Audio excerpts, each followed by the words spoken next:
fogo.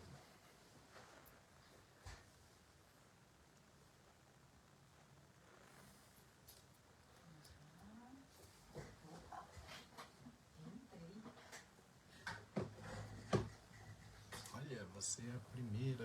Entrei, sou a primeira. Você quer ver no cantinho, né? Deixa eu tirar meu volume aqui.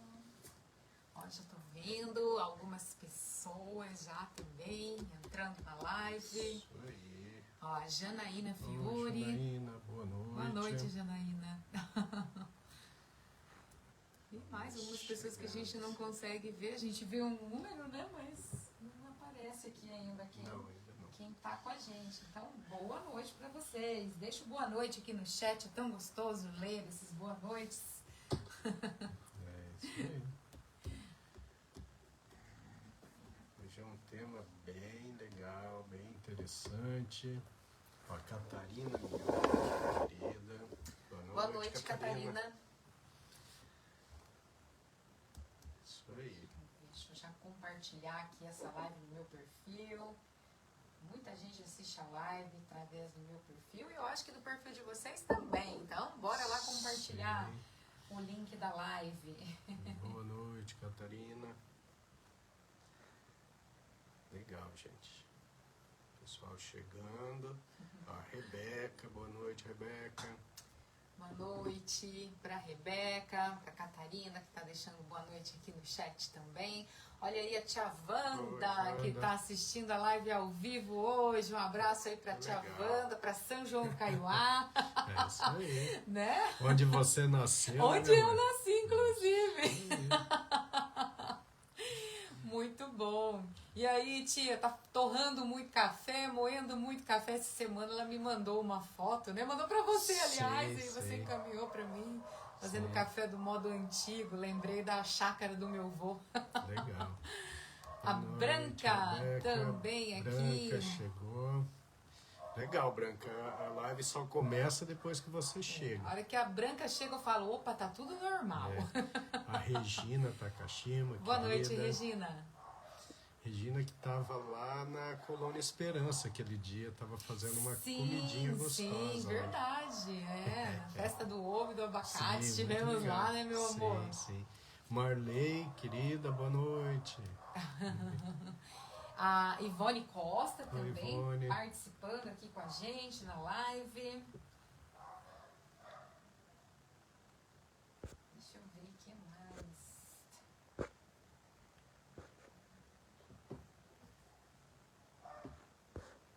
Muito bem, meu amor. Aí, ó, a Branca dizendo quanta honra, mas a Charlotte é daquele jeito, né, Branca? Aparece quando quer, atrapalha quando quer também.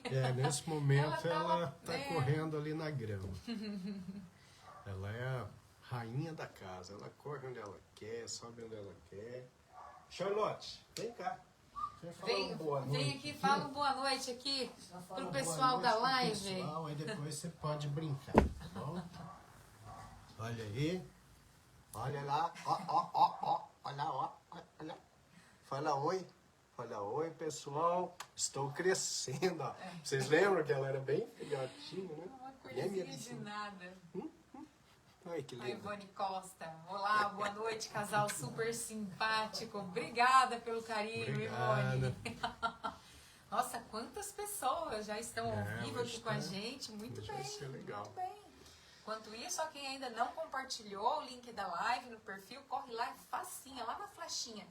Isso aí. Clicou, já vai direto pro perfil. A Helenise Rodrigues. Helenise, querida, tá minha pacientinha desde quando era criancinha. Muito querida ela. Beijão, Helenise. Muito querida. Muito bom. Legal, muito legal.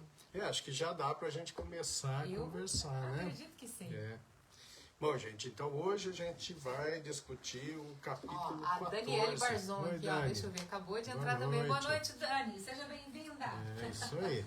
Então hoje, capítulo 14 do livro Fuja do Alzheimer Agora Mesmo, editora Viseu. E o capítulo 14 fala sobre o porquê o fumante desenvolve a doença de Alzheimer. O tabagismo é um problema sério, né? Continua sendo um problema sério. A gente, de vez em quando, tem a oportunidade de ir para a Europa e é impressionante, principalmente em Paris, em Roma, nessas capitais, qual o número de fumantes que tem ali. É uma coisa absurda. Dá a impressão que a maior parte da população ainda fuma. E isso sempre me chamou muito a atenção, né? Por quê, né? E aí eu achei algumas explicações que a gente vai falando aí ao longo da live. Mas o cigarro é uma coisa, né, que vem de muito tempo, mas a industrialização mesmo, ela começa ali um pouquinho antes da Primeira Guerra Mundial, ali por volta de 1910. E em 1914, na Primeira Guerra Mundial, os países distribuíam cigarro para os soldados, né?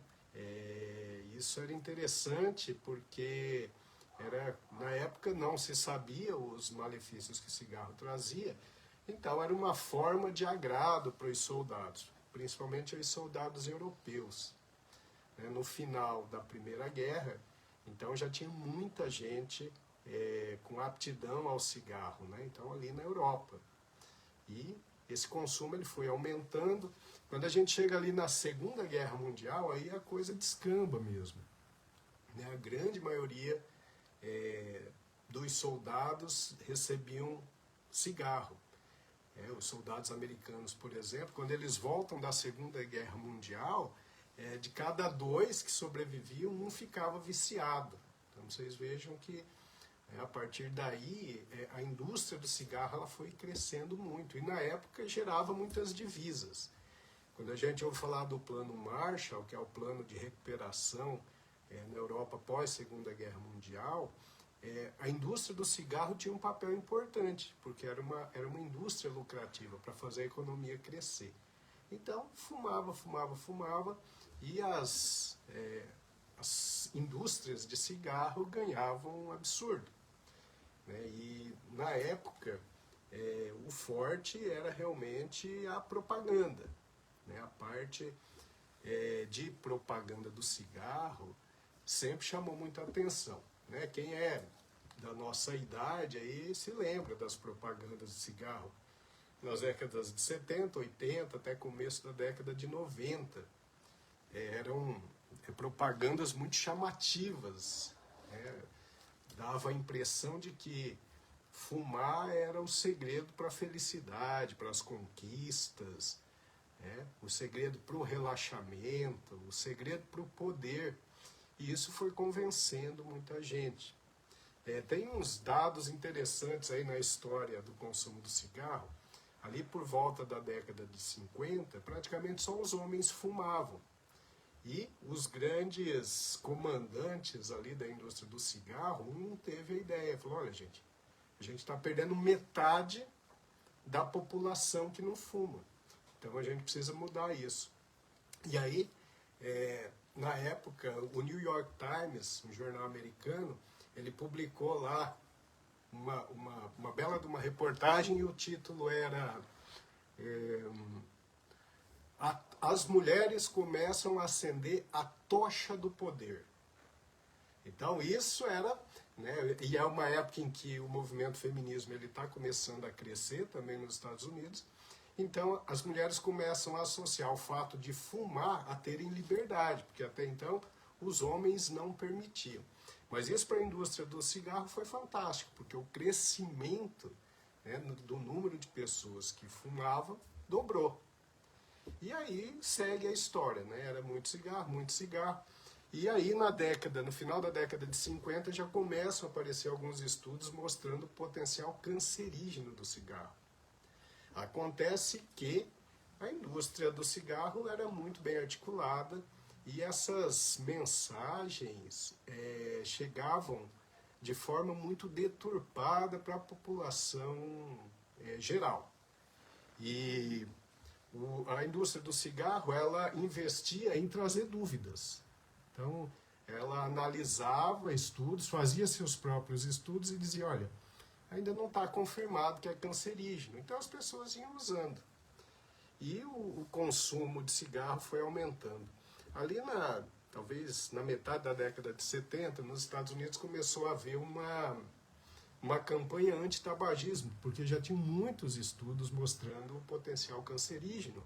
Isso era terrível porque o sistema de saúde americano começou a sentir os efeitos daquele monte de gente doente, daquele monte de gente morrendo.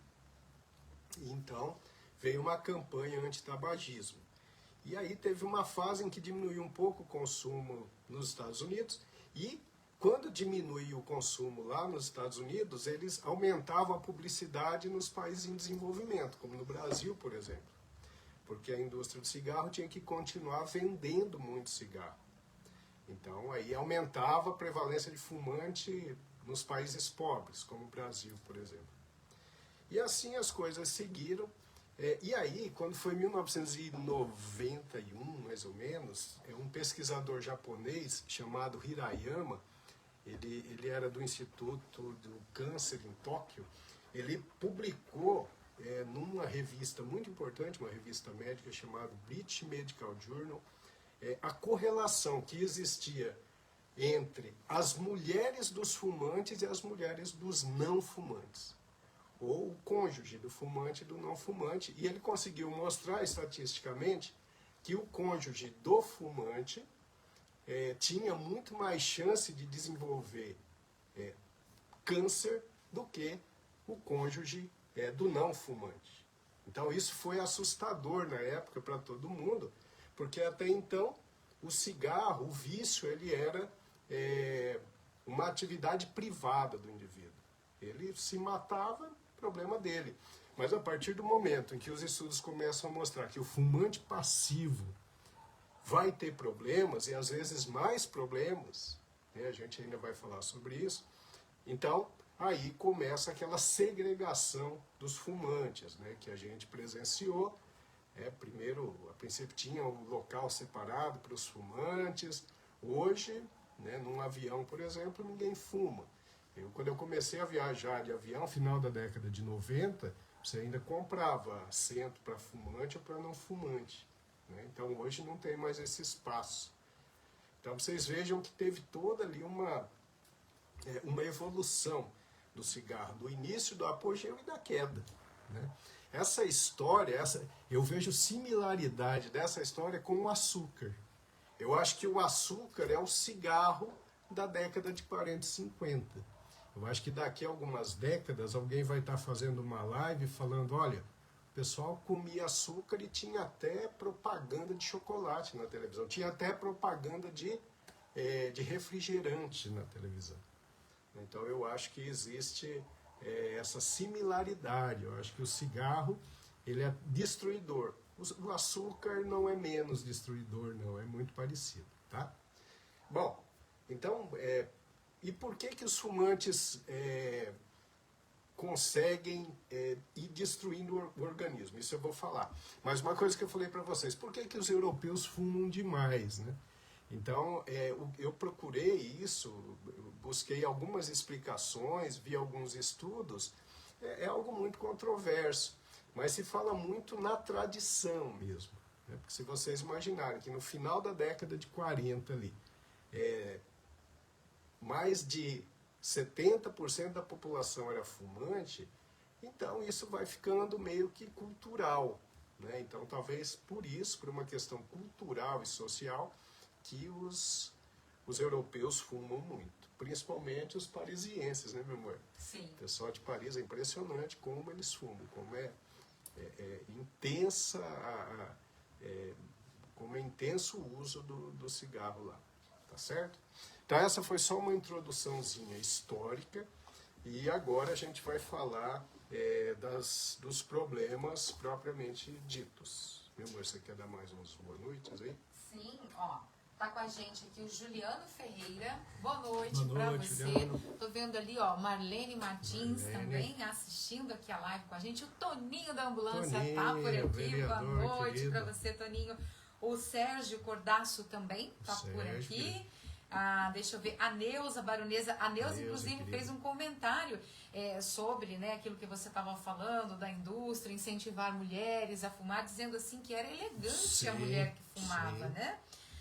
Deixa eu ver quem mais. A Franciele Rodrigues também tá por aqui. O Fer e a Mila também dando boa noite pra gente. A Ana Luísa Lima tá por aqui. Abraço. E é isso, deixa eu ver. Eu vi que quem tá assistindo aí também é o Doutor Aliberti, cara maravilhoso, meu colega de turma, brilhante médico.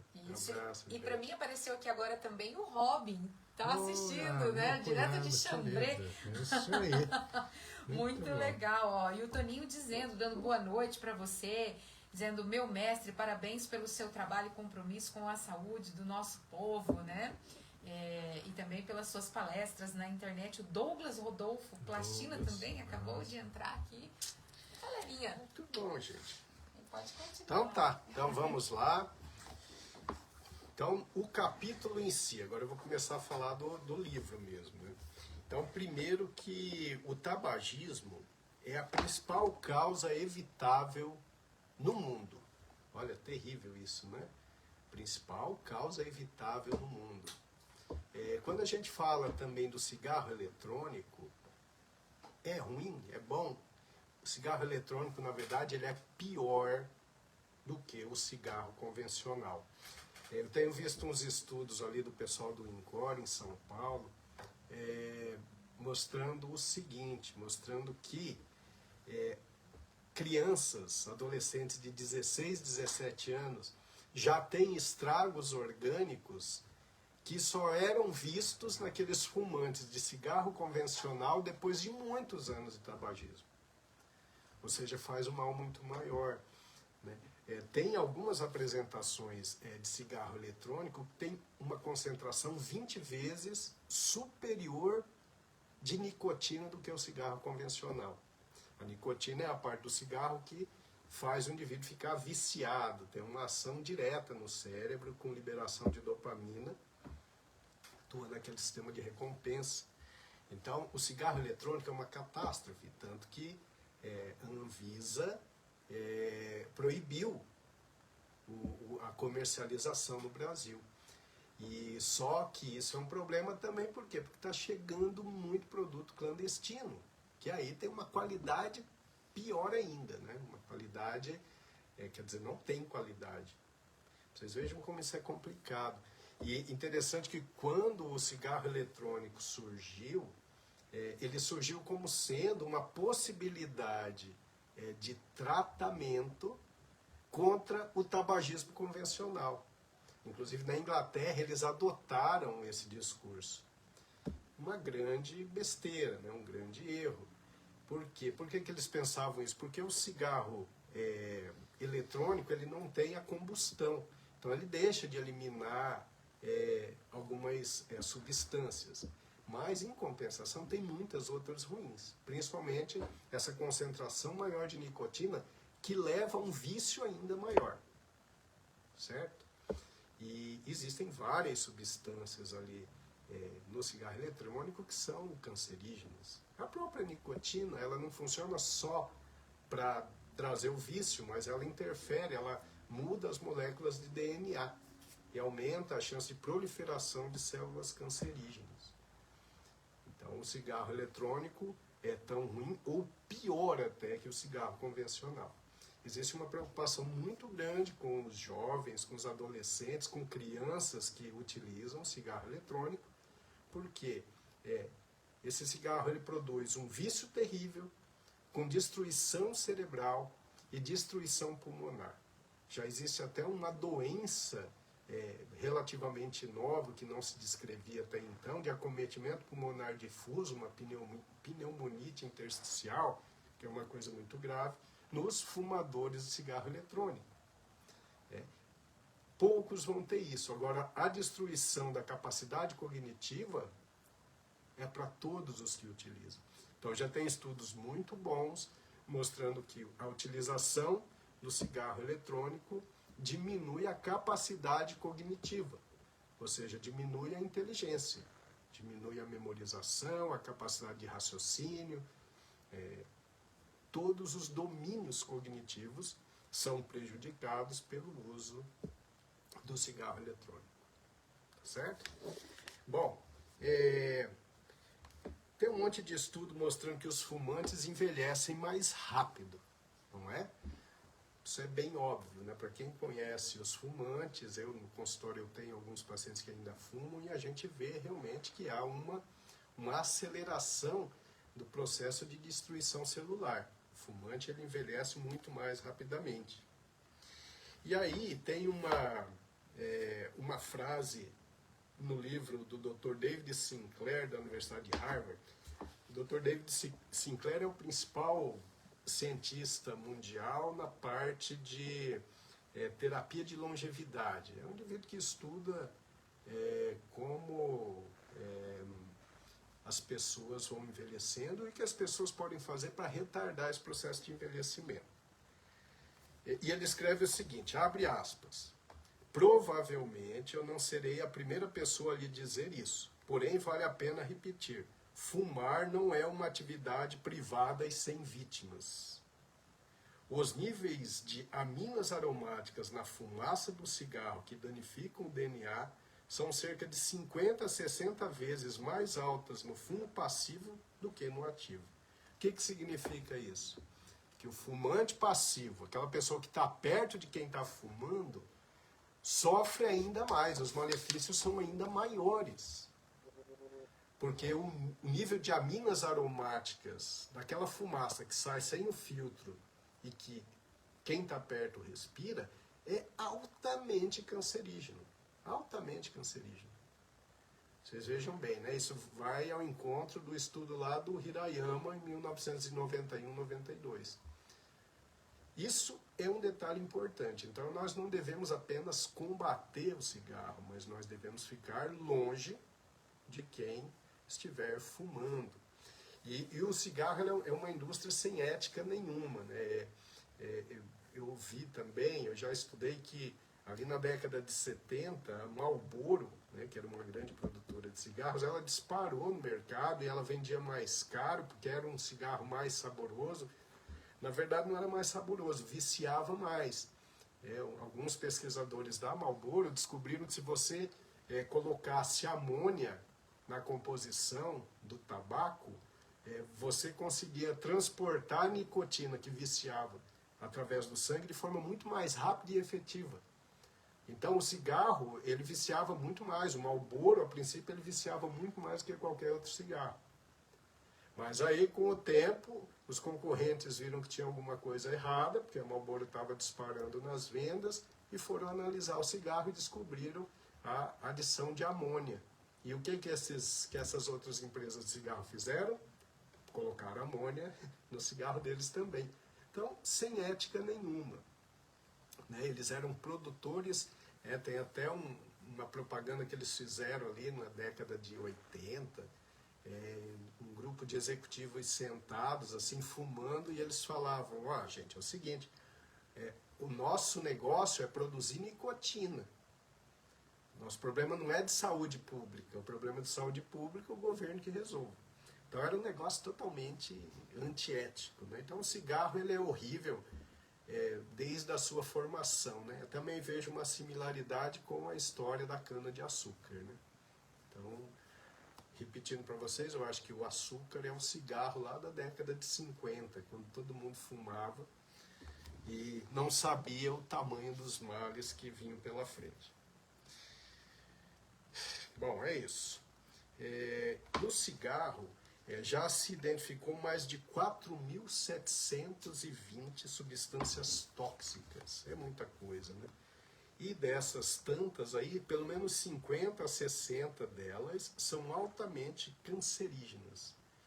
E o cigarro, ele não está só relacionado a câncer de pulmão. Ele está relacionado a câncer de pulmão, de boca, de laringe, de pâncreas, de mama, de rim, de útero e fígado. Né? Ou seja, o cigarro ele é altamente carcinogênico, porque como ele é uma substância pró-inflamatória, ele acidifica o organismo, ele facilita a proliferação de células neoplásicas. Certo? Bom, então em termos de câncer é mais ou menos isso. Né? O cigarro é cancerígeno, todo mundo sabe, mas existe um outro grande problema do cigarro, que é o fato dele ser pró-inflamatório. É aí que a gente vai começando a encontrar correlação com doença de Alzheimer. O cigarro, ele estimula a liberação de radicais livres, ele vai destruindo parede de artéria, e ele vai aumentando um processo inflamatório crônico contínuo. Você vê um fumante ali, tosse ali de manhã, né? Essa tosse intensa, você imagina o tamanho do processo inflamatório que esse organismo tem. E esse processo inflamatório está atuando no cérebro continuamente, reduzindo o fator neurotrófico derivado do cérebro, que é aquela substância que faz regeneração neuronal, reduzindo os níveis de neurotransmissores, tanto que existem vários estudos mostrando que no fumante a incidência de depressão e ansiedade é muito maior, né? E quanto mais ele fumar, pior ele vai ficar, porque dá uma aliviada inicial para dar uma grande piora depois, ele precisa aliviar de novo, piora de novo, alivia de novo, e vai fumando mais e mais. E essa inflamação crônica, ela vai destruindo o neurônio. Então esse é um mecanismo já que poderia mostrar o porquê que o fumante tem uma chance muito maior de ter doença de Alzheimer. Além disso, a gente sabe que o fumante tem trocas ruins de oxigênio e dióxido de carbono no pulmão, né? Oxigena mal o sangue, porque o pulmão está comprometido, então o sangue que chega lá no cérebro é de qualidade ruim. Além disso, o cigarro ele destrói o endotélio capilar, que é a parte interna da artéria, endurece a parede das artérias, então dificulta o fluxo de sangue para o cérebro, além de produzir hipertensão arterial, alterações de ritmo cardíaco, alterações de parede do coração. Então, existem algumas maneiras pelas quais o cigarro acaba destruindo o cérebro. Tá? No capítulo eu mostro alguns estudos, por exemplo, o estudo do Dr. Peters, que foi publicado em 2008, ele mostrou que o cigarro ele aumenta os riscos cardiovasculares, né? Isso a gente já sabe, que aumenta o risco de infarto, de derrame, mas também aumenta muito o risco de demência. A demência vascular, que é aquela perda cognitiva por alteração circulatória no cérebro, e a própria doença de Alzheimer por perda neuronal, em decorrência dessa agressão contínua do cigarro para o cérebro. Então, isso é uma forma interessante de mostrar para vocês como o cigarro é algo totalmente destrutivo, né? Bom, o mal do cigarro, a gente poderia ficar uma noite toda aqui falando e não terminaríamos, né? Mas agora, eu acho que já dá para ficar bem claro para vocês esse detalhe, que o cigarro realmente ele tem uma correlação com doença de Alzheimer.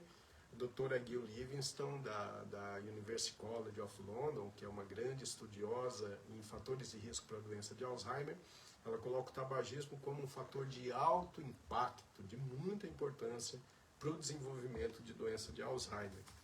E aí tem alguns dados do Ministério da Saúde que são interessantes também. O tabagismo é responsável por cerca de 200 mil mortes por ano no Brasil.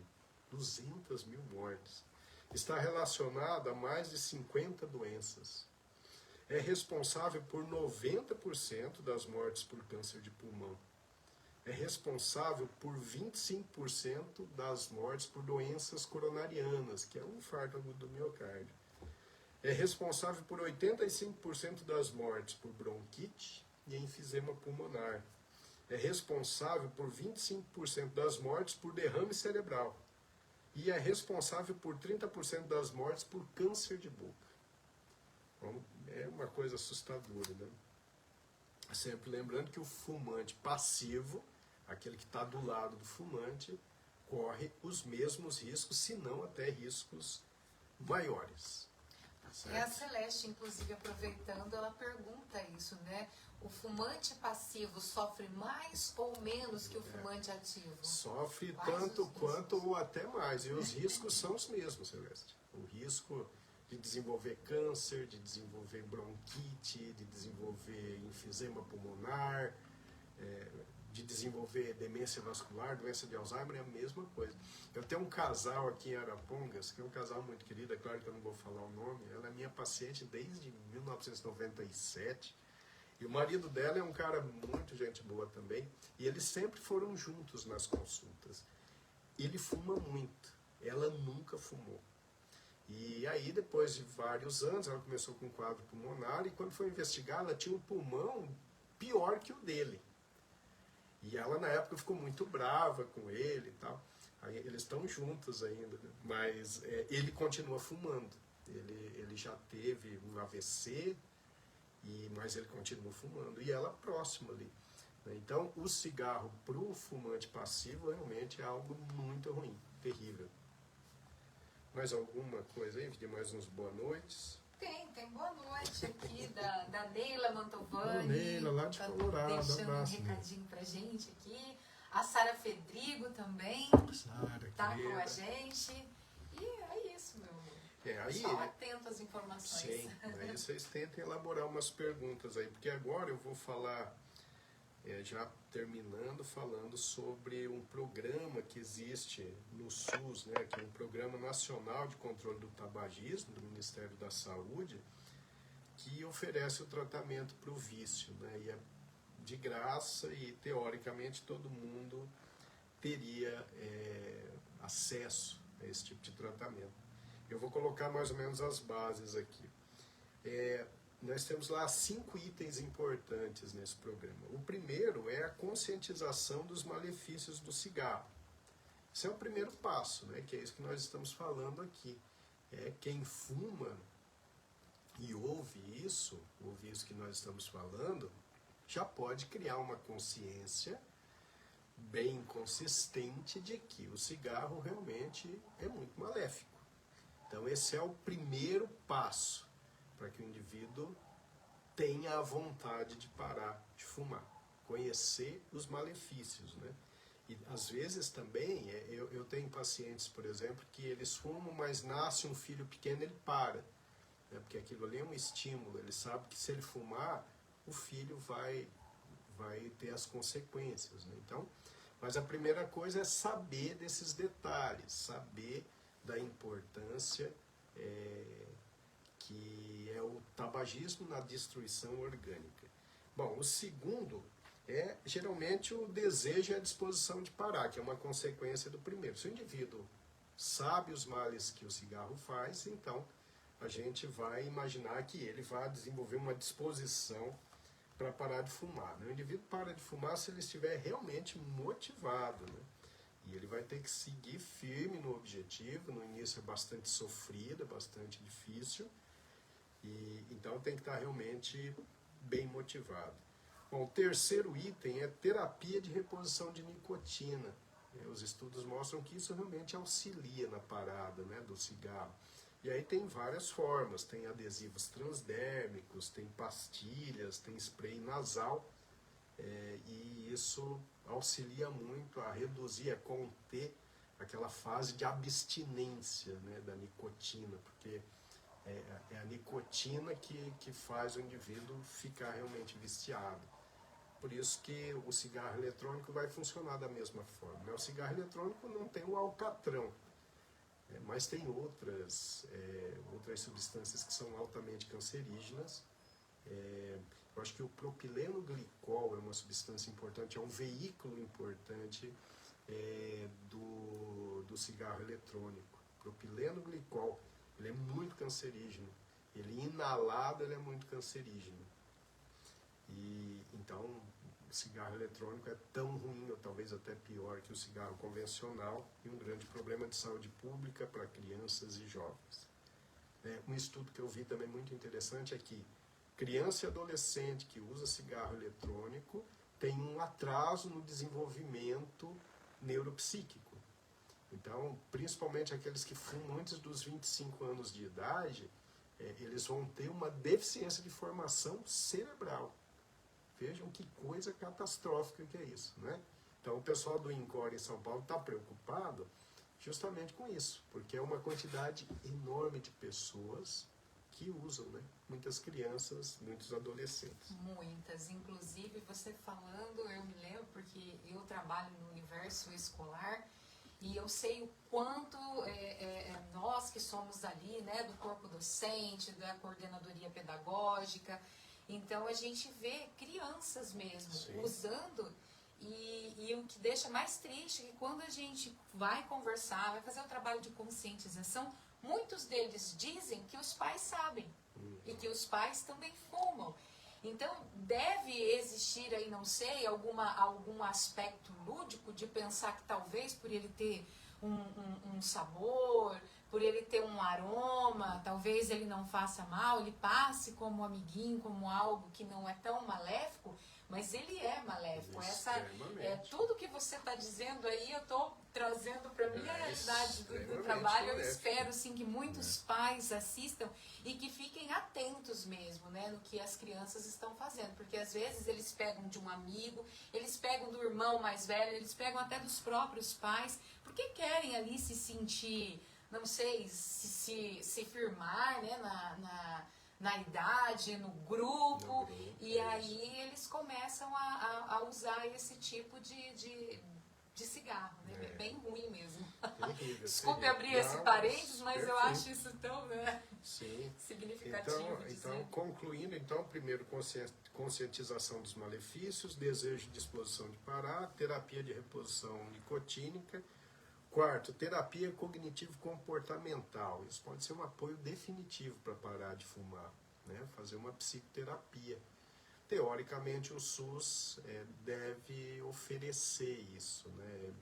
Eu, particularmente, não sei se funciona bem no SUS, mas, na teoria, deveria ter esse programa. E essa terapia cognitivo-comportamental é importante.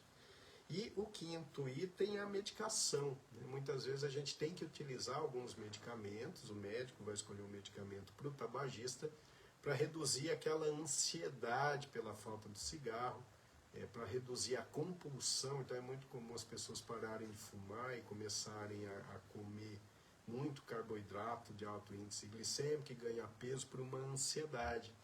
Então existem remédios que o médico vai receitar para diminuir a chance disso acontecer, para que o indivíduo não sofra tanto. Tá?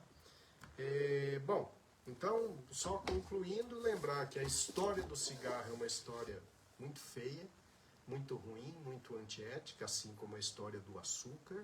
Então, você não fuma, que bom. Você come açúcar? Não é muito diferente de fumar, não. Né?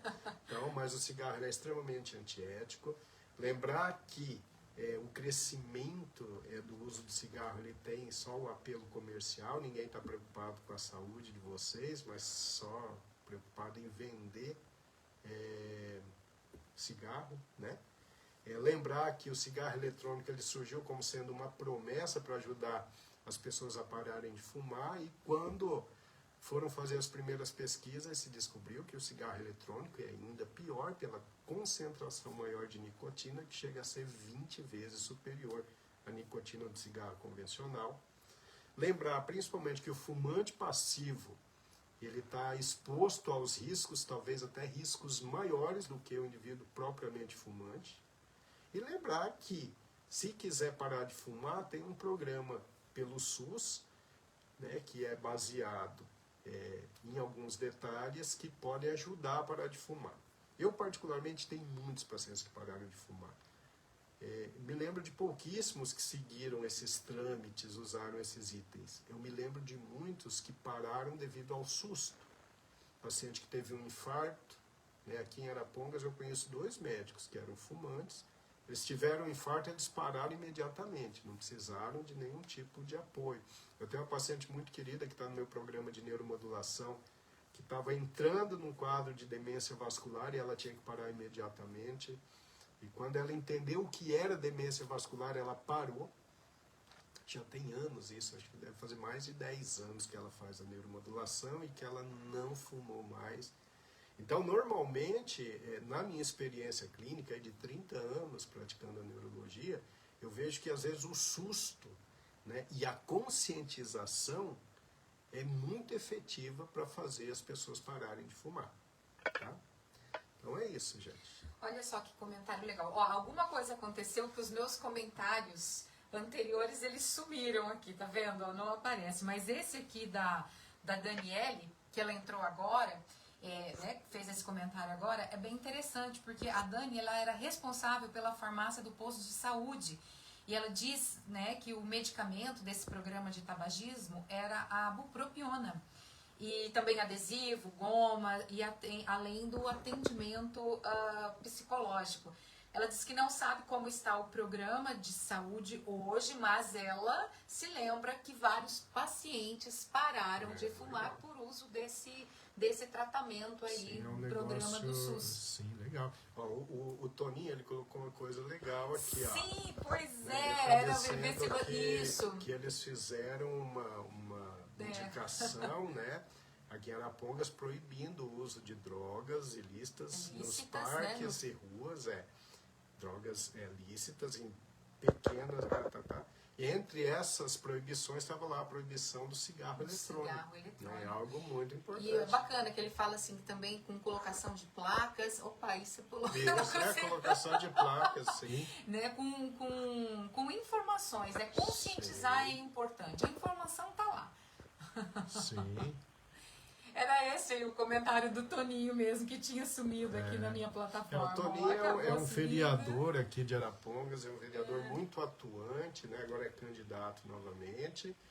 E é realmente um vereador admirável, né? Um indivíduo que trabalha o tempo todo. A gente não tem um dia que o Toninho não tá trabalhando, não está elaborando algum projeto, não está fazendo alguma coisa, né? Então ele é um vereador diferenciado. Parabéns, Toninho. Muito bom. Mas eu estava acompanhando, meu amor, acho que o pessoal estava atento, né? Bem atento. E uma das grandes questões aqui que você ia falar era a questão mesmo do fumante passivo, né? É mito ou é verdade que faz mais mal ou tão mal quanto para o fumante passivo quanto para o fumante ativo? Então, acredito que muitas pessoas estavam assistindo essa live em busca dessa informação, sim, desse esclarecimento. Porque o ato de fumar, que ele é maléfico, que ele faz mal, a gente sabe disso, né? Eu tenho na minha família, por exemplo, meu irmão que parou de fumar já tem 1 ano. E a gente considera, assim, uma grande luta, porque ele sempre fala o quanto era difícil ele parar, o quanto ele precisava conversar com ele mesmo, né? E hoje ele já está, acredito que 1 ano e meio sem fumar, e isso a gente considera uma grande vitória na vida dele. Acho que é isso, né, gente? Foi boa. Ó, só lembrando vocês, hoje eu postei um negócio, eu vou falar aqui para vocês também, tá? Hoje foi aceita uma publicação minha na Neuro Research, que é uma revista americana de neurologia, é uma revista de alto impacto, onde é muito difícil publicar, tem que ter uma credibilidade muito boa para conseguir botar um artigo, porque é uma revista que serve para que os neurologistas do mundo todo estudem, tá?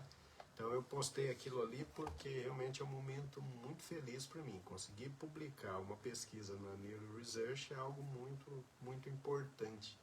E vocês têm muito a ver com isso porque é através do projeto SED que eu vejo aí a vontade de vocês de melhorar. Então eu quero sempre contribuir com o maior número de pessoas que eu puder para melhorar a saúde de todos, né? Às vezes eu não consigo atender todo mundo que me procura, né? E às vezes fica até uma situação meio chata, porque a procura é muito grande e eu não dou conta.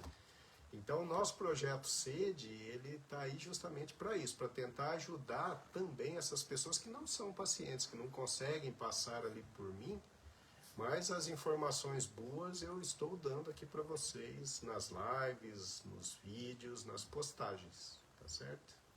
Bem, parabéns, viu, meu amor? Obrigado. Estou orgulhosa de você por ter esse artigo aí publicado nessa revista de tão grande impacto dentro da neurologia mundial, né? Sim. E não é esse o único artigo que você está publicando. Esses dias atrás você também publicou um outro artigo também numa revista de grande impacto também. Sim. Então, que bacana. Fase boa. Que orgulho de você. Obrigado.